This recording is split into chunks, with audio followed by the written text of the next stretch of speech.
Quand il doit sûrement bien gagner sa vie avec les placements produits qu'il fait et les ngori partout, alias El Ngorio. Ça aurait été chic si les marques mettaient le juste prix avec les bons influenceurs lors de leur partenariat. Je parle du sujet qui fâche entre marques et influenceurs après le générique.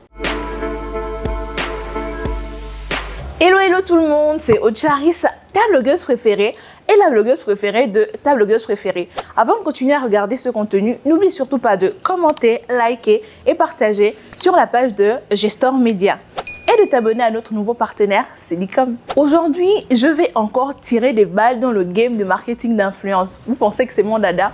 Peut-être, mais je veux juste faire valoir ma certification en marketing d'influence. Aujourd'hui, on va parler des créateurs de contenu et des marques. Invraisemblablement, je serai du côté des créateurs de contenu parce qu'il faut que vous sachiez la réalité derrière les partenariats marques et influenceurs. Premièrement, lorsqu'il y a une possibilité de partenariat, on demande au créateur de contenu ou à l'influenceur d'avoir une fiche circuit. Malheureusement, lorsqu'on se rend sur le site de l'ANPI ou à l'ANPI, on se rend compte qu'il n'y a pas le statut de créateur de contenu. On ne peut se constituer qu'en agence de communication. Alors que depuis lors, l'essor des influenceurs est clairement palpable et c'est quand même compliqué de ne pas régulariser cette économie qui est encore entre griffes au noir pour nous obliger à payer des impôts. Deuxièmement, vu qu'il n'y a pas le statut de créateur de contenu, on va forcément se constituer en agence de communication.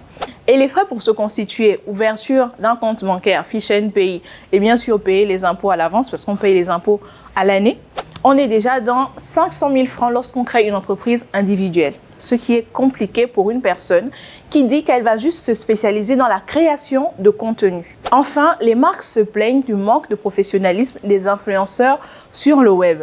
Ce qui est invraisemblable parce que les marques elles-mêmes en griffe ont tendance à encourager les personnes qui font le bad buzz ou travaillent avec des créateurs par affinité.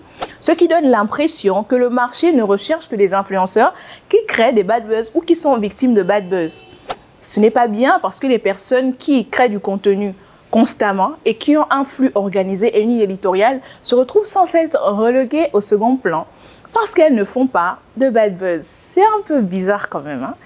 Alors pour la petite parenthèse, j'organise une masterclass le 25 janvier à Aquaba Lounge pour les micro-influenceurs. Ce que vous ne savez pas, c'est que dans les tendances 2024, les micro-influenceurs, donc ceux qui ont moins de 10 000 abonnés, seront à la page à cause de leur taux d'engagement. Je ne vous dis pas tout maintenant. Rendez-vous le 25. En conclusion, si les marques et le marché ne donnent pas envie aux créateurs de contenu de se spécialiser ou de se professionnaliser, ce sera compliqué de faire grandir le marché de l'influence. Alors que je pense que le Gabon en a besoin. On a beaucoup de créateurs de contenu qui ont envie de montrer leur plus-value. Mais si les marques ne prennent que les gens qui font du bad buzz ou les gens qui achètent les abonnés, ce sera quand même compliqué. Moi, les Valou, nous sommes arrivés au terme de ce blogcast. Si vous avez des sujets dont vous aimeriez que je traite ou que l'équipe traite pour vous, mettez-les en commentaire et surtout n'hésitez pas à relayer ce contenu. C'était Ocharis pour le blogcast. Tenez la bise.